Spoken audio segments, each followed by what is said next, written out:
Before we open the garage today, we want to remind you to check out our website developed by Small Fry Marketing called justbarelychristian.com. Links to all episodes of The Soul's Garage can be found there, as well as blogs, music videos, jokes, some of which are actually funny. Amen. And links to other videos where we pontificate upon cretinous subjects. Also, if you want to get in touch with us here in the garage, you can do that as well at justbarelychristian.com. And this week, we're really proud to welcome a new sponsor to the Soul's Garage, Leap of Faith Insurance Company. Their motto is, "Pray you don't need us." Let's open the garage door. It's a place to work, a place to talk, maybe tell a story or two. It's a place to tinker with belief and ask what's good and true. There are things to keep and things to toss or see them differently. You'll find us in the Soul's Garage. Come share a laugh or three. The Soul's Garage, the Soul's Garage. Whatever your model of faith, let's question, ponder, wonder why on any path you take. Hello, and welcome to the Soul's Garage. I'm Paris Donahue. And I'm David Ezekiel, and we've opened the garage door to hang out with you and tinker with this vehicle called faith in order to keep it running smoothly in all of our lives. Some of you, especially if you're the vintage that we are, may remember a TV game show called To Tell the Truth. Here's the way it worked, if you're not familiar with it. They had three people sitting at a desk, all of them claiming to be the same person. You know, they'd start off, "My name is Leon Farquhar," and the second would say something like, "My name is Leon Farquhar," and the third would say, "No, my name is Leon Farquhar." And the celebrity panel would have to ask them questions and try to figure out which one of them was the real person, the real Leon Farquhar in this case. And then finally, you know, the host would say, "Okay, let's find out who the real one is." And the three of them would, one would start to stand up and the other one would start to stand up. And finally, the real one would stand up and the audience would applaud and everybody would think it was great. And thinking back on that show, as entertaining as it was, I always think if it were only that easy to figure out what the truth is about so many things in this world. And you know what? I actually knew someone who was on To Tell the Truth some years ago. Oh, is that right? Yeah. Oh. And they were doing just what you were talking about. Yeah. They were trying to guess his real, if his name was actually what it was or not. Yeah, yeah. His name was Charles Merry Christmas. No joke. Oh, you're just making that up. No joke. And he was born on, of all things, Christmas Day. Christmas Day. You can look that up in Wikipedia. Okay, all right, because Wikipedia never lies. And he was in my he was a minister in my hometown. So he was Reverend Christmas? Yeah. Okay. Well, you know, there's another show about that had truth in it as well, don't you know? Truth or Consequences. Truth or Consequences. Yeah. And in the town of Truth or Consequences, New Mexico, named itself after the show. Yeah, I knew about that. Yeah. But folks, that's just so much of the depth of knowledge that we possess here. Yeah, we're both walking compost piles of knowledge on this show. I prefer to think of it as repositories of esoterica. Yeah, that sounds better, but it means the same thing. Well, like I said, but it sounds better. That's true. That's true. But if truth were only that easy. Truth that were only that easy for like the TV show. One of the most poignant questions that was ever asked in the pages of the New Testament is when Pontius Pilate said to Jesus at his trial, "What is truth?" Perhaps Pilate was looking for a means to either condemn Jesus to death or to let him go free, or maybe he sincerely wanted a working definition for his situation and his time, because the answer to the question of what is truth is not necessarily an easy one. Yeah, and whatever Pilate's motivation was, we can't think of a more crucial question for our time. And it's the same question that has been raised in every generation for millennia. So we're setting aside temporarily our series on Back to Basics in order to deal with this question. And we'll return to our Back to Basics series at another time. But we're living in a time when we have no common ground for comprehending the world around us. And consequently, we have lost the ability to talk with or even understand one another. Yeah. So in this age of disinformation, we don't think that there's any subject more crucial for our future survival, if nothing less than that. When we were growing up, I would dare say that truth was easily defined as objective reality. Truth was something that you could test in a lab. Truth was something that could be verified in scholarly tomes. Or if you're talking in religious sphere, truth is something based on received wisdom, grounded in like the Bible or the Quran or some other holy book. And so it's, you want to know the truth, you go and look it up, or you go and ask the experts, that sort of thing. And many people still conceive of truth just that way. Well, it used to be said in years gone by, I think, yes, Virginia, there is a Santa Claus. Mm-hmm. One of the opening lines or to the question was, if you want to know the truth, you can find it in the newspapers. Mm-hmm. And well, I don't think you do that. I don't think nobody goes that way anymore. No. Yeah. And so what was it that you had a great line? All my lines are great, but no, I said that what we're talking about here is basically moral abstraction that has been fossilized into religious doctrine.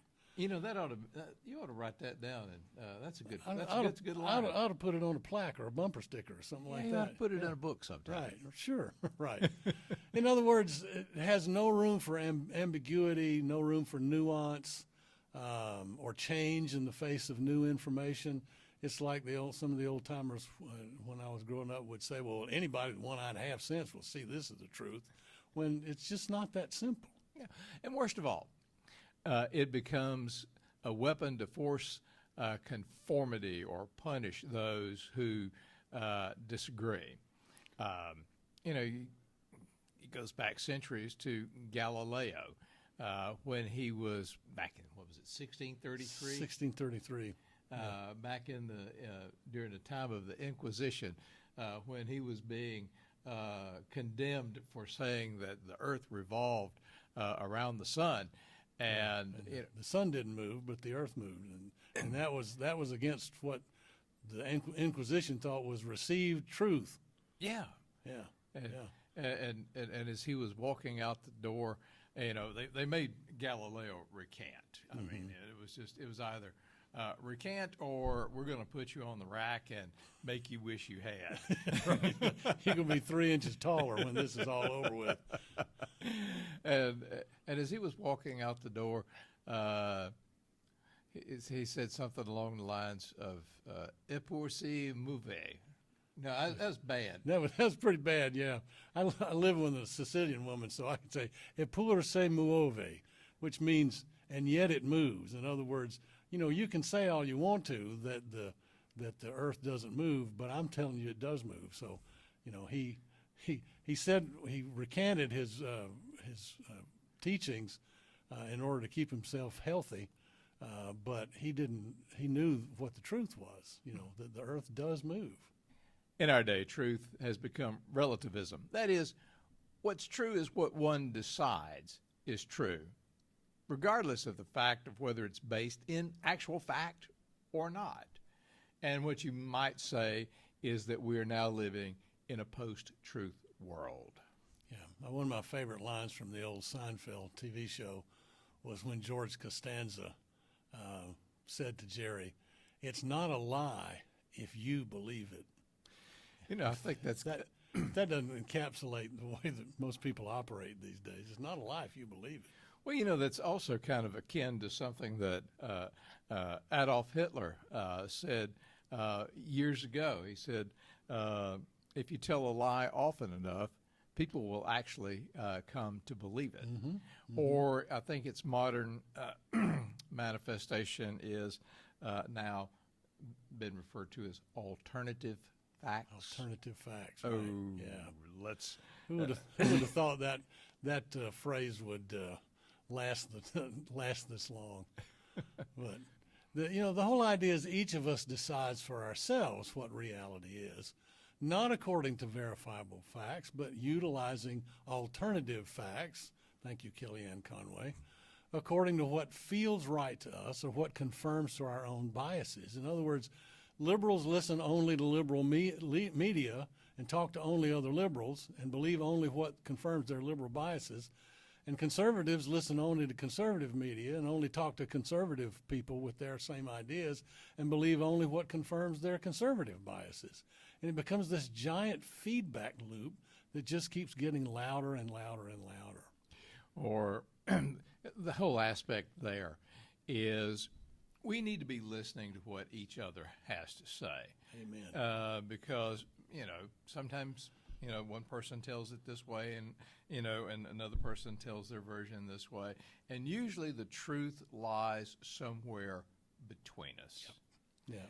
But really what we've gotten into in the last 20 years especially, we've gotten into something that Stephen Colbert called truthiness. In other words, something that seems like truth, that is, the truth that we want to exist, the truth that we say, this is the way it is, and that's the only way it's going to be. That's right. Yeah. He coined that word years ago in his old show, not the one he just got booted off of, but the one he called the Colbert Report, where he took on this persona of a particular kind of conservative commentator, and he coined that word, truthiness, and then he said, now I'm sure some of the word police or the wordinistas over at Webster's are going to say, hey, that's not a word. Well, anybody who knows me knows I'm no fan of dictionaries or reference books. They're elitist, constantly telling us what is or isn't truth, or what did or didn't happen. If that doesn't sum up where we are these days, I don't know what is. Now, that makes me think about my mother and my father, because my mother sometimes had her own version of truthiness, and I'm not disparaging her, but that's just the way it was. Sometimes they'd have an argument, and mother would she'd start telling the story her way, her version of the facts. And then my father would look at her and say, all right, Juliet, tell it right. And she'd look at him and say, I'm telling this, so you be quiet. But, to her, the truth was the way that she saw it or the way she wanted it to be. I mean, it had some truthiness about it. Mm-hmm. Let's just say it that way. Exactly. But there was also some embellishment in it as well. Yeah. But I laugh and chuckle at that. But that's a good illustration about what's going on right now. People are saying, "Tell it right," and everyone else is saying, "But I'm telling this." Mm-hmm, mm-hmm. And look where it's getting us. Yeah. A prime example of that is a few years ago, my stepdaughter ran for the school board for her local community. Very proud of her. She won, and she's done a good job with all of that. But on the election day, she was out electioneering, staying far enough away from the polls where she was supposed to be. And one lady who knew her and knew about her stand on things came up and said, well, I just want you to know that I didn't vote for you because of blah, blah, blah, blah, blah. And Rachel was saying, okay, that's fine, and they got in this discussion. And finally, the woman looked at her and said, wait a minute. Says, we're being nice to each other. And Rachel said, well, yeah, what's wrong with that? And she said, but we disagree. And Rachel said, that doesn't mean we can't talk with one another and try to understand one another. And the woman looked at her like she was from Mars, you know, and I think they wound up giving each other a hug when it was all over. And I thought, boy, if that's not an example of where we need to go rather than where we are, I don't know what is. Well, in modern day politics, there is a story that was recounted in a lot of newspapers, and actually it's in a couple of books now about this, about John McCain, the venerable senator from Arizona, who was running against Barack Obama for president.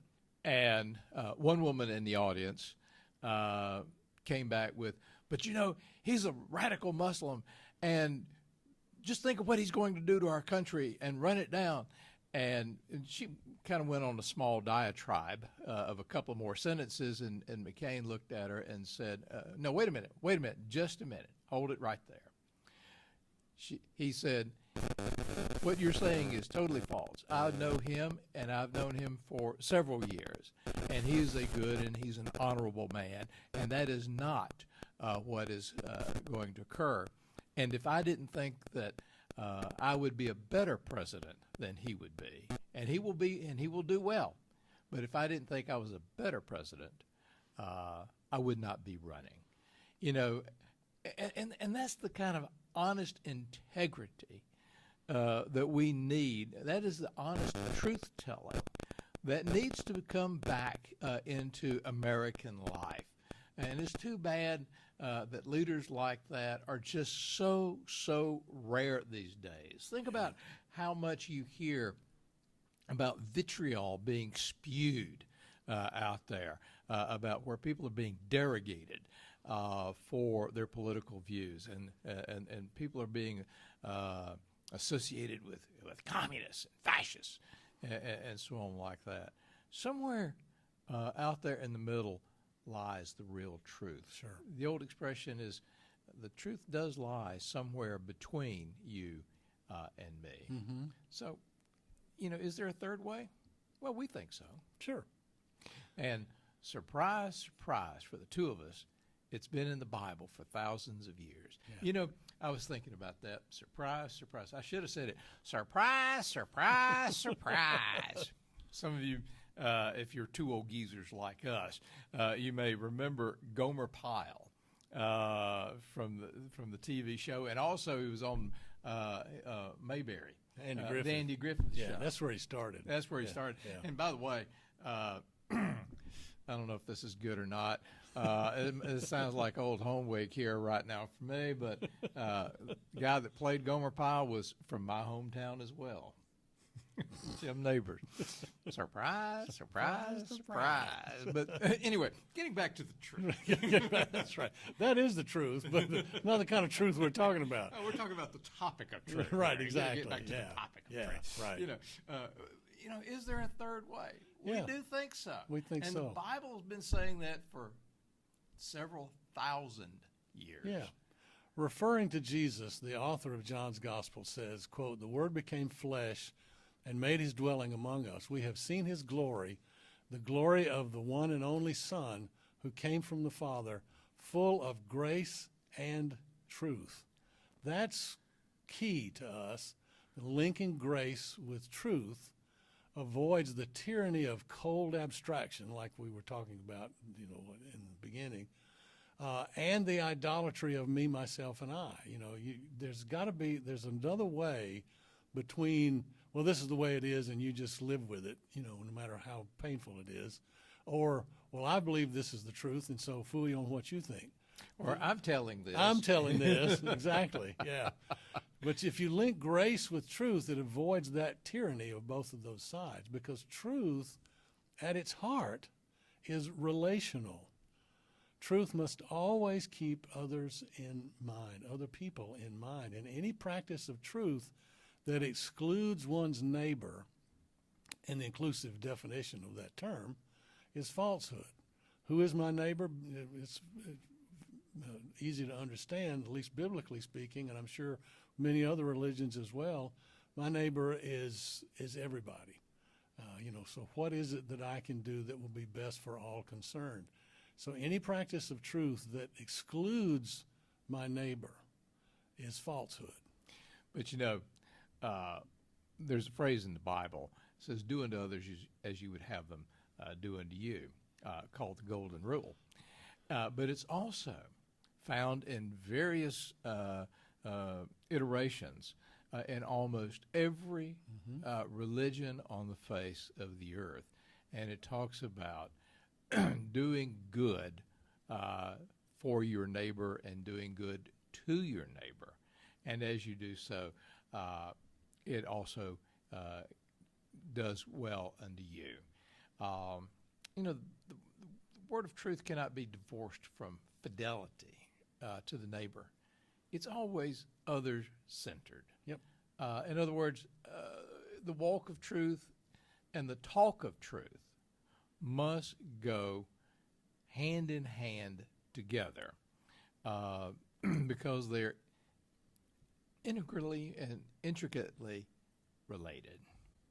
And Paris, I think you've got a visual. Yeah, I here think a that- visual aid would be helpful, and I apologize right off the bat for those of you who are just listening to the audio. If you want to watch this on the YouTube channel, we'll have the diagram up there. But And always watch the YouTube channel, and you'll get to see just how handsome that I am as compared to, well, my well, at least compatriot here. at least you'll get to see what hat I'm wearing that week.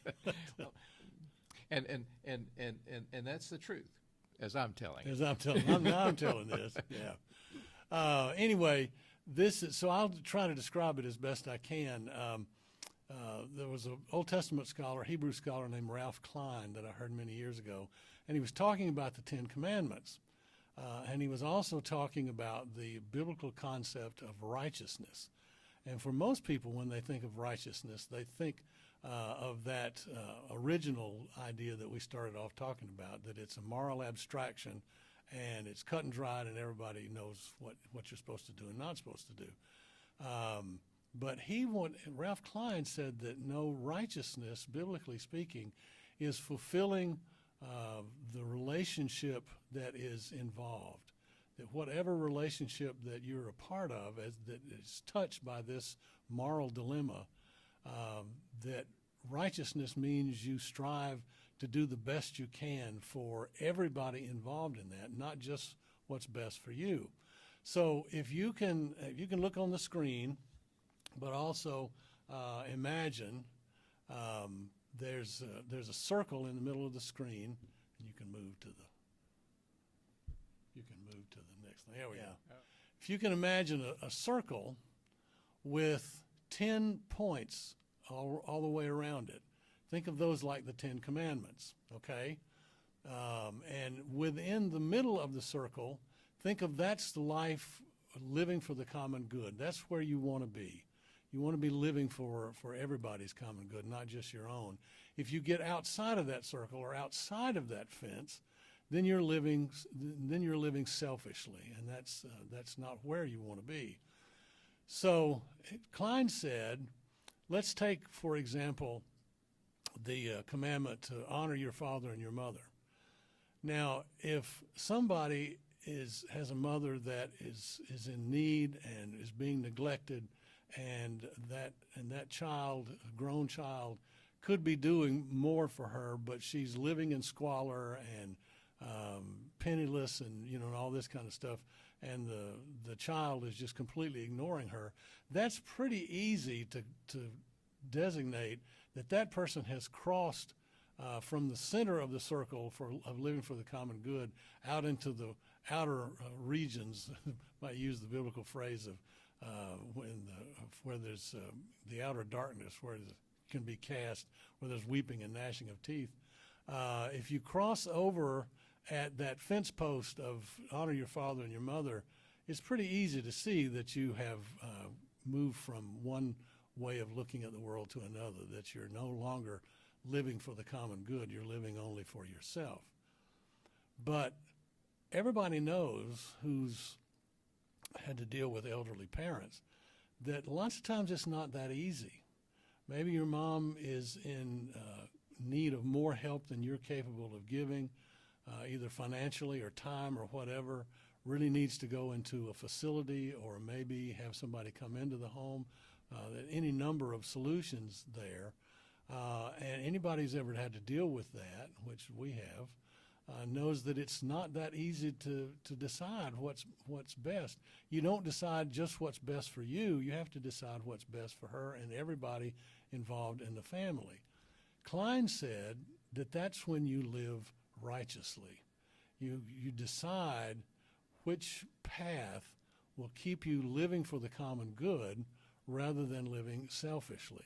And that's not easy to determine quite often, and you struggle with it lots of times, but it works out better than trying to treat everything like that fence post, because in between those fence posts, you live righteously. And that's what we're talking about. Therefore, what passes for truthfulness now does nothing but divide us and wrecks any sense of community.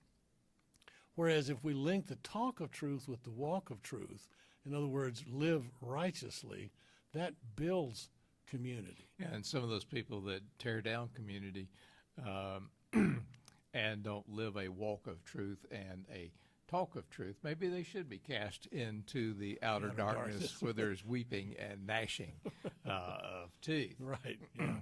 Now, we're not claiming that there's anything easy about this, but what we are saying is that it ought to be tried, and it is an endeavor that we should be undertaking every day and every point of our lives. Yeah.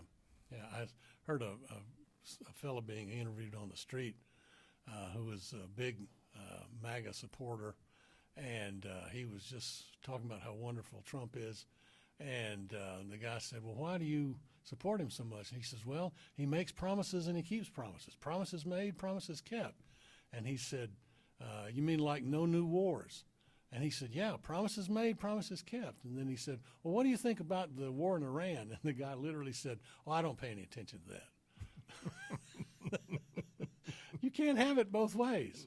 No. And that's what we're talking about. If it doesn't help us all, if you want to just hide your head in the sand, then it doesn't help the rest of us, then it's not truth. It's truthiness. Yeah, telling the truth is hard, but living your truth is harder. Amen to that. You know, Jesus said, you'll know the truth, and the truth will set you free. But perhaps, I love Flannery O'Connor, and maybe she got it right one time when she said, you shall know the truth, and the truth will make you odd. Yeah. Yeah, you think about it. If people started living like this, if they started living for the common good and living righteously, as Ralph Klein defined it, then people will think we're odd. That's always been the case of people that wanted to, didn't believe in the following along with the status quo. People say, well, they're really weird. Well, that's what they said about Galileo, Mm-hmm. and Yeah. and they hauled him before the Inquisition. Absolutely. And but you're right. When you do live your truth and you live it with integrity, you walk in your truth, and you, like I said, you live with it in integrity. People will think you're odd. Yeah. Of course, I think I think you're odd anyway. I was going to say, that's how wonderfully truthful I am. I think I hear Mama calling. Yeah, I'm afraid so, yeah. I think we need to end on that note. Yeah, we right do. there. Yeah. We're strange and wonderful. He's strange and I'm wonderful. As always, we welcome your comments and your questions. Email us at thesoulsgarage.com, gmail.com, soulsgarage@gmail.com, or write to us at our website, justbarelychristian.com. And yes, Mama is calling us inside for supper. So until next time, I'm Paris Donahue. And I'm David Ezekiel, and we'll see you again the next time we open up the garage door. Looking forward to you being with us and we being with you.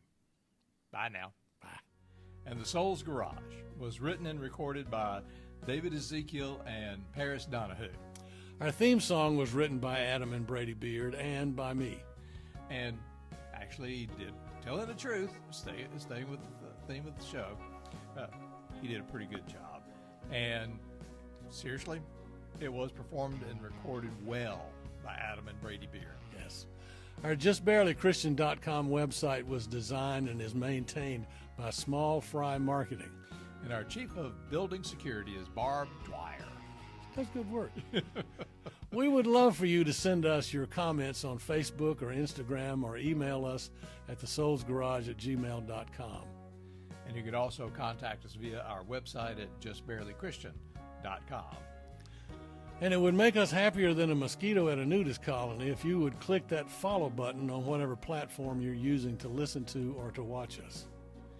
And let's close this program. I know our listeners are probably saying, thank God, with these ruminative words from one of the 20th century's great philosophical minds, namely Groucho Marx, who once said, outside of a dog, a book is a person's best friend.